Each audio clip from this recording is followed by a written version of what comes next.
pessoal, sejam muito bem-vindos ao Musicalidades. Eu sou a Juliana e hoje eu tô aqui com a Nathalia Basto, que veio falar pra gente sobre a flauta transversal, o melhor instrumento do mundo.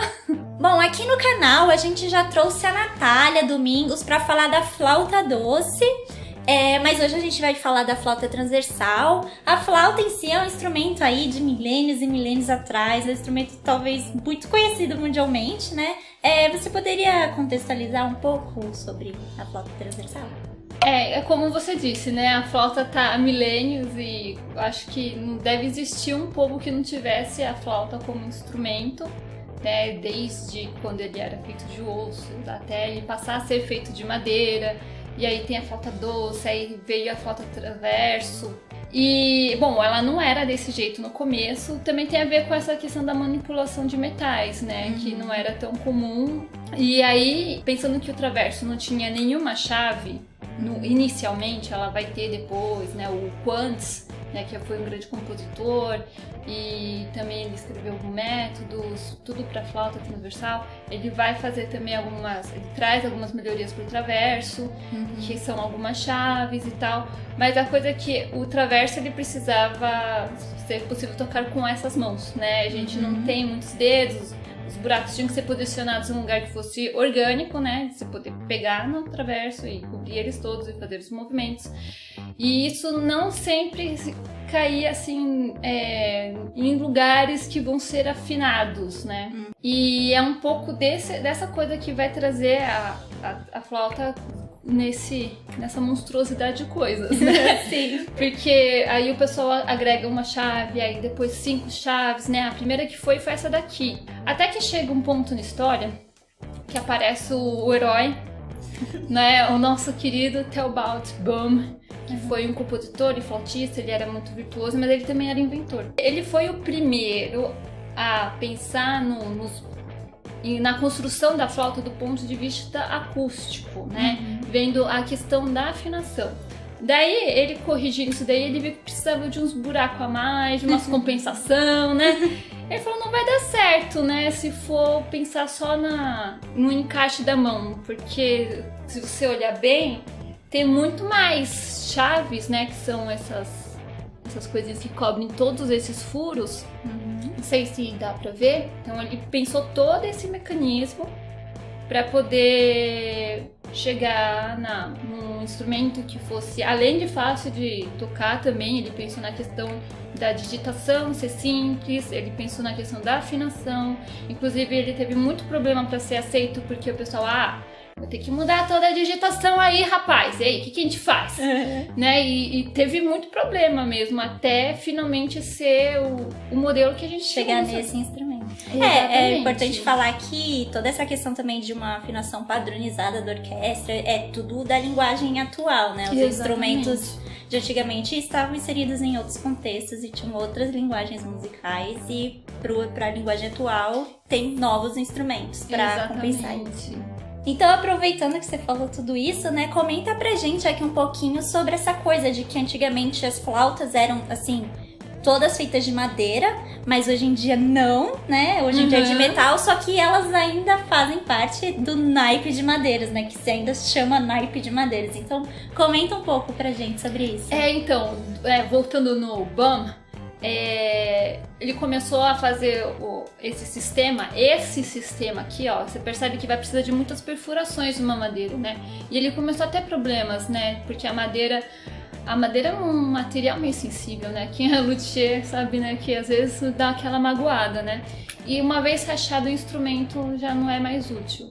Então ele falou, vou experimentar fazer ele num tubo de metal, e ele gostou. E aí ficou a flauta com o sistema Bohm e com o modelo de chaves francesas, que não é o meu caso. E o fato dele ainda ser considerado de madeira é que, auditivamente, apesar de ser um instrumento de metal, ele ainda tem uma doçura que faz lembrar a madeira, né?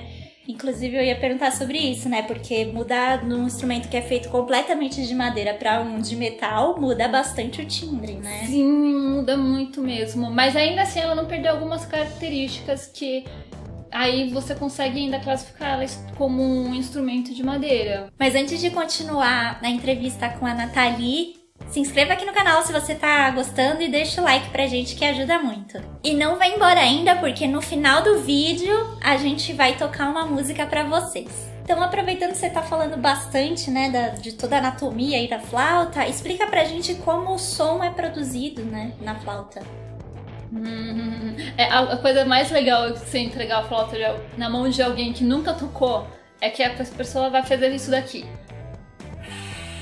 Mas não sai som! Eu faria isso. Aí eu adoro, né? É super divertido, né? Porque você fala, nossa, é verdade, né?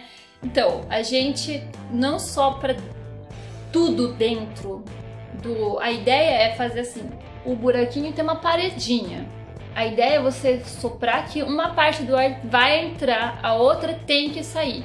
E isso vai fazer o tubo vibrar. E aí você fala, eu acho que isso é muito injusto, tá? Eu vou falar a minha opinião, porque eu preciso falar isso, porque o oboé, todo o ar vai no também. tubo. Não, e tem a palheta também, exatamente, né? Tem a palheta, mas todo o ar que ele solta é aproveitado pro som. Na flauta, uma partezinha vai ter que se perder. Exatamente para provocar o som. E o sopro não é necessariamente para baixo, ele é atravessando, né? Pra dentro. Eu altero a afinação também.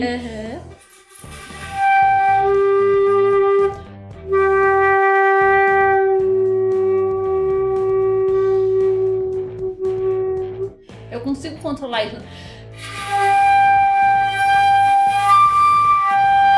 Né, a direção do sopro, ele vai mexer em tudo isso. Poxa vida. Mas é ele que vai fazer vibrar e tudo acontecer. E aí eu vou aumentar o tubo ou diminuir o tubo. Por isso que é grave e agudo. Eu tô fazendo assim com o tubo e aumentando. Então, pra saciar nossa curiosidade aqui, a gente quer ver você desmontando seu instrumento como todo mundo que vem aqui nesse quadro faz. Então, mostra pra gente as partes da flauta, por favor. Né, esse tubo lindo, maravilhoso, ele tem 3 partes. A gente começa pelo pé, eu queria que fosse um nome mais bonito. Daí tem o corpo. Tadã! Desse jeito. E a cabeça. No caso, seu instrumento é de madeira, mas nem todas as flautas são assim. Não. A cabeça original dessa flauta aqui tá aqui, ó. Ah. E veja a diferença, né?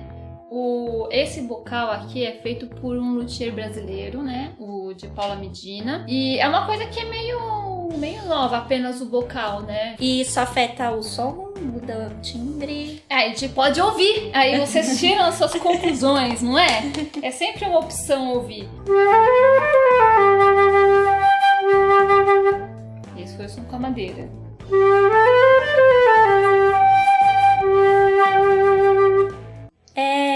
Isso daí que você tá fazendo? Você tá afinando a flauta? Tá alinhando a flauta? Eu tô alinhando. Eu preciso que esse tubo, esteja alinhado com esse daqui. E eu tô mexendo apenas pro lado. Se eu mexer pra cima e pra baixo, eu vou mexer na afinação. Se eu estiver mexendo pro lado, é só nessa linha, né? O ideal é que você esteja com as chaves paralelas ao chão. Mas lógico que isso também é uma questão de gosto pessoal. Você vai ver muitos flautistas tocando assim e tipo, tá tudo bem pra eles. E pra finalizar, né, a flauta é um instrumento muito versátil. Ela tá tanto no mundo erudito quanto no mundo popular, né? E também pode estar em diversas formações, né? Você pode explicar pra gente onde é comum encontrar a flauta transversal? A flauta é que nem um professor meu diria, você sacode uma árvore e cai 15 flautistas. E por causa disso, né, você vai encontrar em vários lugares. Você vai encontrar na orquestra sinfônica, em menor número, né? Mas tem banda sinfônica, que aí você já vai ter um naipe com 10 flautistas, mais piccolo. Você tem nos grupos de choro, acontece, a flauta sempre tá lá. Você tem jazz também, tem flauta. Um grupo de câmara. Na verdade, na música erudita você vai encontrar várias formações camerísticas, né? Desde quartetos, quintetos. Aí você encontra também jam sessions de música Irish, né? E ela tá, né, como a gente já falou no início, né? Tem várias culturas e então sempre vai ter um lugarzinho pra flauta. Certo. Natália, então eu agradeço muito você ter aceitado participar desse quadro aqui no Musicalidades. Ela vai gravar um outro vídeo com a gente falando sobre flautistas que você precisa conhecer. Mas é isso, a gente vai ficando por aqui. Vejo vocês no próximo vídeo. Beijo, tchau!